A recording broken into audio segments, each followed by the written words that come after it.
Welcome to ASQ TV. Today we explore leadership and strategy. We'll discuss a method for setting organizational strategy, get ideas for structuring your organization, and learn new communication strategies to help employees achieve success.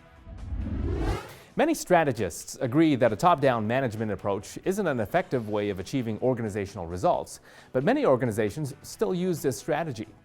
Cedro Toro, CEO of KPI Fire Strategy Execution Software, suggests a four-step method to set organization-wide strategy that fosters employee engagement and creates a true sense of empowerment. One of the things you can do as an executive team is you can set some strategic goals and things you'd like to accomplish, and then open up the dialogue of communication. So ask your middle manager about a month ahead of time, get your ideas in a general sense to your employees and your middle managers. And we suggest no more than 5. I know that sounds crazy because you come back with like 20 or 30 things you really want to do, but break it down to 5 general themes, such as we want to be recognized in industry as being the highest quality product or service company in our business. You can then give that to your middle managers and teams and give them an opportunity to meet with their teams and come up with ideas. And what'll happen now is you'll start to fill in your strategic plan with very meaningful and important initiatives that come from the bottom up instead of enforcing everything from the top down. Toro mentions moving away from a top-down approach, but how should organizations approach this? Peter Merrill, in his Quality Progress article, Under Construction, offers an alternative: self-managed teams. He provides the example of W.L. Gore & Associates, a U.S. manufacturer. Some key takeaways from W.L. Gore's structure include: the organization operates in a 3-layer structure: CEO, leaders, and associates. Associates work in teams of 8 to 12. Each team has a leader, not a manager. And there's a culture of open dialogue. If a leader makes a decision, the entire team must understand why that decision was made. Get more tips from Merrill on organizational structure, strategy, and innovation by reading his full article at the link below. This takes us to the next step of Toro's approach. Now you open up a dialogue of filtering and saying, which of these strategic objectives is actually going to move the ball forward? This is when you get to the next step, which is measuring results. How are we going to measure what key performance indicators are going to show us if we're making progress? So if cost is important, labor cost, material cost, that's fine to have a metric around that.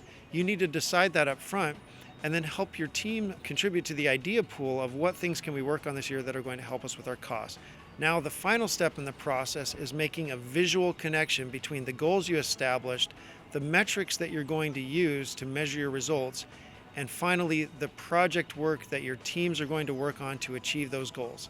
One of the biggest disconnects we've found in industry is that the executive team will set their goals, they'll actually know what metrics they want to track, and there's no connection between the projects they're working on and the strategic initiatives. So you need a visual way to connect the strategic goals, the metrics, and the projects together so that if I'm an employee and I'm working on, let's say, a changeover reduction project, I can see how my project is going to impact my department's goals. I can see how my project's going to impact my department's metrics. And then, most importantly, I can see how those goals and metrics in my department roll up and connect to my company's goals and metrics. If as an employee, I can see that connection, I get motivated because I'm no longer just doing my day-to-day work. I'm actually part of something bigger. I'm part of the success of this company. Employees are motivated by that far more than they are by financial incentives or any other type of bonus structure you put in front of them. It's essential your staff connect company goals and metrics to their projects to get them engaged in the organization's strategy. Here's an example of how you can achieve that important goal.